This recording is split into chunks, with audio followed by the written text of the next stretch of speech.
వారు అన్యాయాన్ని ప్రశ్నిస్తారు, అరాచకం మీద గళమెత్తుతారు, గర్జిస్తారు. అలాగే అక్రమాన్ని నిలదీస్తారు, నిగ్గదీస్తారు. అందులో భాగంగానే వైకాపా అధినేత జగన్మోహన్ రెడ్డి ఇటీవల కాలంలో పర్యటనల పేరుతో ఆయన సృష్టిస్తున్నటువంటి గందరగోళం మీద వారు గళమెత్తారు. ఈ నేపథ్యంలోనే జగన్మోహన్ రెడ్డి టీం వారిని బెదిరించేటువంటి ప్రయత్నం చేస్తూ ఉంది. మేము అధికారంలోకి వస్తే మీ అంతు చూస్తామంటూ వారిని ఇబ్బంది పెట్టేటువంటి ప్రయత్నం అయితే చేస్తుంది. ఈ నేపథ్యంలోనే వారు మనతో ఉన్నారు. పొన్నవోలు సుధాకర్ రెడ్డి గారి వ్యాఖ్యల మీద వారి స్పందన ఏంటనేది మనం తెలుసుకుందాం. ప్రస్తుతం మనతో పాటు ఉన్నారు ప్రముఖ రాజకీయ విశ్లేషకులు అడుసుమల్లి శ్రీనివాసరావు గారు, అలాగే రాజేష్ అప్సాని గారు. వారితో మాట్లాడదాం. సార్ నమస్తే అండి. నమస్కారం. జగన్మోహన్ రెడ్డి ఇటీవల కాలంలో ఆయన చేస్తున్నటువంటి పర్యటనలు, ఆ పర్యటన తాలూకా గందరగోళం మీద మీరు ప్రశ్నించారు, ఆ అరాచకం మీద మీరు గళమెత్తారు. ఈ నేపథ్యంలో వారు గనక అధికారంలోకి వస్తే మీ అంతు చూస్తామంటూ మిమ్మల్ని పొన్నవోలు సుధాకర్ రెడ్డి బెదిరించేటువంటి ప్రయత్నం చేస్తున్నారు. దాని మీద మీ స్పందన ఏంటి సార్? అసలు ఇవాళ పొన్నవోలు సుధాకర్ రెడ్డి ఆయన మీద కేసు పెడతానంటున్నాడు. తిరిగి కేసులు పెట్టడానికి ప్రయత్నం చేస్తే నేను గతంలోనే చెప్పేవాడిని, జగన్మోహన్ రెడ్డి మీద, అతని పాలనలో జరిగిన ఉల్లంఘనల మీద చంద్రబాబు నాయుడు గారు ఉచితంగా ఇసుకిచ్చారు అన్న కారణం మీద ప్రభుత్వ ఆదాయానికి గండి కొట్టారని చెప్పని జగన్మోహన్ రెడ్డి కేసు నమోదు చేయించాడు. ప్రభుత్వ వనరులకి గండి కొట్టడం అంటే ఏంటో ఇప్పుడు నేను చెప్తా. ఓకే, కోట్లాది రూపాయల ప్రజాధనంతో నిర్మాణం చేసిన ప్రజావేదికని కూల్చేయాలన్న నిర్ణయం జగన్మోహన్ రెడ్డిది. అతను తీసుకున్న ఆ నిర్ణయ పర్యవసానం కోట్లాది రూపాయల ప్రజాధనానికి నష్టం జరిగింది. 7,000 కోట్లు పెట్టి నిర్మాణం చేసిన అమరావతి పనులను స్తంభింపజేసిన పర్యవసానం ఆ ప్రాజెక్టు జెస్టేషన్ లేట్ అయింది. పైగా ఇవాళ 5 సంవత్సరాల తర్వాత మళ్ళీ పునఃప్రారంభిస్తే ప్రైస్ ఎస్కలేషన్ లో ఆ రోజు 41,000 కోట్లు అయిన పనులు ఇవాళ 60,000 కోట్లు అవుతున్నాయి. 19,000 కోట్లు ఈ రాష్ట్ర ప్రజల సంపదకి నష్టం కలిగిస్తా ఉన్నాడు. పోలవరం ప్రాజెక్టు సక్సెస్ఫుల్ గా గిన్నిస్ రికార్డు సృష్టించిన కాంట్రాక్ట్ సంస్థ నిర్మాణం చేస్తుంటే కేవలం ఇతని, నేను ఇందాకే చెప్పిన భయము, పక్షపాతము, రాగద్వేషాలకు అతీతంగా అన్న దాన్ని ఉల్లంఘించి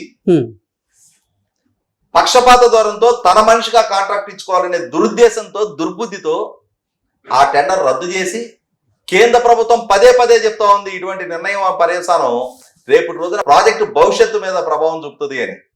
అయినా సరే ఉల్లంఘించి ఆ ప్రాజెక్టు భవిష్యత్తుని డోలాయమానంగా నెట్టిన పర్యవసానం వల్ల ప్రైస్ ఎస్కలేషన్ లో 4,500 కోట్ల రూపాయల అదనపు బడ్డెన్ పడింది. డయాఫ్రమ్ వాళ్ళు కొత్తగా నిర్మాణం చేయాల్సి వస్తుంది. అన్నిటికన్నా ముఖ్యంగా 2020 డిసెంబర్కి పూర్తి కావాల్సిన ప్రాజెక్టు 2027 వరకు, అంటే 7 సంవత్సరాల పాటు ఆ ప్రాజెక్టు వల్ల 960 మెగావాట్లు ఒక్కొక్క సంవత్సరానికి రాష్ట్రానికి అందాల్సిన జల విద్యుత్ కూడా అందకుండా పోతుంది. ఆ ప్రాజెక్టు నిర్మాణం వల్ల రాష్ట్రానికి దక్కాల్సిన ప్రయోజనాలు కూడా దక్కకుండా పోతా ఉన్నాయి. ఎవరు బాధ్యుడు? కేంద్ర ప్రభుత్వం పదే పదే చెప్పింది పవర్ పర్చేసింగ్ అగ్రిమెంట్ల రద్దు ఒక మూర్ఖపు నిర్ణయం.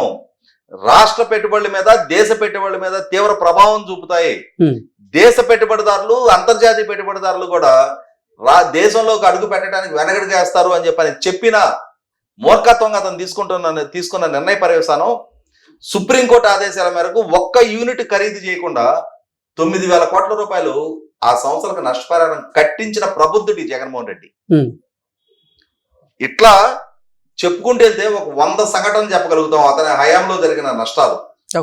ఇవాళ చంద్రబాబు నాయుడు గారి మీద ప్రభుత్వ పాలసీ ప్రకారం ప్రకృతి వనరైన ఇసుకను ఉచితంగా ఇవ్వటం అనే ఒక్క నిర్ణయానికి నువ్వు కేసు నమోదు చేయించావే. ఇప్పుడు నీ మీద కేసులు ఎన్ని నమోదు చేయించవచ్చు? ఏ ప్రజాబాహుళ్యంలో మాకు ఆ మాత్రం అవగాహన లేదా? లేదు, పబ్లిక్ ఇంట్రెస్ట్ లిటిగేషన్ ఎలా ఫైల్ చేయాలో ఆ మాత్రం పరిజ్ఞానం లేదా? ఒకనాడు తెలుగుదేశం పార్టీ ఫైల్ చేసిన పబ్లిక్ ఇంట్రెస్ట్ లిటిగేషనే 16 నెలలు జైల్లో చెప్పుకూడదు తినిపించింది జగన్మోహన్ రెడ్డిని. కాబట్టి ఇవాళేదో మాకే వ్యవస్థలు ఉన్నాయి, పొన్నవోలు సుధాకర్ రెడ్డి గొప్ప లాయరు అని చెప్పని నేను చెప్తున్నా. పొన్నవోలు సుధాకర్ రెడ్డి మొత్తం జీవితంలో అతను విజయం సాధించింది ఎప్పుడయ్యానంటే చంద్రబాబు నాయుడు గారు అరెస్ట్ చేసిన సందర్భంగా ఏసీబీ కోర్టులో అక్కడ ఏ పరిస్థితులు, పరిణామాల మధ్య అతను సక్సెస్ అయ్యాడు అనేది కూడా అందరికీ తెలుసు. 2014-19 మధ్యకాలంలో కూడా తెలుగుదేశం పార్టీ ప్రస్తుత కేంద్ర కార్యాలయం నిర్మాణం దగ్గర నుంచి మొదలుపెట్టి చాలా అంశాల్లో ఇతను కేసులు ఫైల్ చేశాడు, కోర్టుకు హాజరయ్యాడు. ఒక్క సందర్భంలో కూడా అతనికి సక్సెస్ లేదు. అలాగే ఒకసారి జగన్మోహన్ రెడ్డి అధికారం నుంచి దిగిపోయిన తర్వాత మళ్ళీ పొనవోలు సుధాకర్ రెడ్డికి ఒక సక్సెస్ లేదు. ఇటువంటి ఒక చెట్టు కింద ప్లేటర్ స్థాయి వ్యక్తి వైసీపీ పార్టీకి లాయల్ గా ఉన్నాడు, జగన్మోహన్ రెడ్డికి నమ్మిన బంటులాగా ఉన్నాడు కాబట్టి అతనికి ఏదో ఒక స్థాయి హోదా కల్పించాడు కదా అని చెప్పని ఇవాళ అతను మీడియా ముందుకు వచ్చి మేం కేసులు నమోదు చేస్తాం, మేము లీగల్ గా బ్యాటిల్ చేస్తాం, అడుసు మళ్ళీ నువ్వు అడుసు దొక్కావు అంటున్నావు. పొన్నవోలు నువ్వు లీగల్ బ్యాటిల్ స్టార్ట్ చేయాలని మేము కూడా కోరుకుంటున్నాం. ఓకే, నేను నిన్న చెప్పా, మళ్ళీ ఈ రోజు కూడా చెప్తున్నా, లీగల్ గా నువ్వు ఒక్క అడుగేసే ప్రయత్నం నీ వైపు నుంచి జరిగితే మా వైపు నుంచి 100 అడుగులు వేస్తాం. సార్, అరాచకానికి వ్యతిరేకంగా గలమెత్తుతున్నటువంటి మీ మీద, మీ కుటుంబ సభ్యుల మీద కూడా సామాజిక మాధ్యమాల్లో వ్యక్తిత్వ హననం చేస్తూ పోస్టులు పెడుతున్నారు కదా, దాన్ని ఎలా చూడాలంటారు? నేను అదే చెప్తున్నా, ఇట్లాంటి ఉడతూపులకి, ఇట్లాంటి కుప్పిగంతుల పిల్లి మొగ్గలకి భయపడేవాడు, వణికేవాడు ఇక్కడ ఎవడు లేడు. 9,000 వీడియోలు ఆయన మాట్లాడారు, 9,000 వీడియోలు నేను మాట్లాడా. కొన్ని వందల శాటిలైట్ ఛానల్ ప్యానల్ డిబేట్స్ లో మేము పార్టిసిపేట్ చేసాం. మాకేమి ఈరోజు జగన్మోహన్ రెడ్డి ఓడిన తర్వాత మేము మొదలు పెట్టలా, జగన్మోహన్ రెడ్డి గెలిచిన తొలినాళ్లలో మాట్లాడటం మొదలు పెట్టాం. ఎగ్జాక్ట్లీ. బాహాటంగా మా పేరుతో మా అకౌంట్స్ మెయింటైన్ చేస్తున్నాం, మా పేరుతో మా ఐడెంటిటీతో మేము కెమెరా ముందు మాట్లాడుతున్నాం. మేము మాట్లాడినవి ప్రజాబాహుళ్యంలో, పబ్లిక్ ఫోరంలో లక్షలాది మందికి రీచ్ అవుతా ఉన్నాయి. మేము మంచి మాట్లాడామా, చెడు మాట్లాడామా, వాస్తవం మాట్లాడామా, అవాస్తవాన్ని నిజంగా పోర్ట్రేట్ చేసే ప్రయత్నం చేశామనేది ప్రజలకు ఒక స్పష్టత ఉంది. కాబట్టి ఇటువంటి సంస్కారహీనులు పెట్టే పోస్టులకో, వాళ్ళు చేసే మార్ఫింగ్ ఫోటోలకో, వాళ్ళ ద్వారా చేయబడే ఈ బెదిరింపులకు వణికేవాడు, బెదిరేవాడు ఎవరు లేరు. నేను నిన్న చెప్పా, ఈ రోజు కూడా చెప్తున్నా, మీరు లీగల్ కన్నా లీగల్ గా మేము సిద్ధమే. ఓకే, మీరు వీధి పోరాటాలు అంటారా, దానికైనా మేము సిద్ధమే. ఏం కావాలో మీరు ఆలోచించుకోండి. ఓకే సార్, మీరు కూడా ఇప్పుడు పొన్నవోలు గారికి ఏదైనా చెప్పాలనుకుంటున్నారా? ఆయన చెప్పేది ఏముంటుందండి, ఆల్రెడీ చెప్పేదంతా మేము నిర్ణయాలు స్వభావంగా చెప్పేసాం. ఓకే, ఇంకోటి ఏంటంటే పొన్నవోలు సుధాకర్ రెడ్డి గారు ఆయన ఆలోచించుకోవాల్సింది ఏంటంటే, ఆయన ఎందుకు బలిస్తున్నారు అనేటువంటిది ఆ పార్టీని ప్రశ్నించాలి. ఓకే, ఇంకా చాలా పెద్ద నాయకులు ఉన్నారు, చాలా ముఖ్యమైన విషయాలు వాళ్ళు మాట్లాడుతూ ఉంటారు.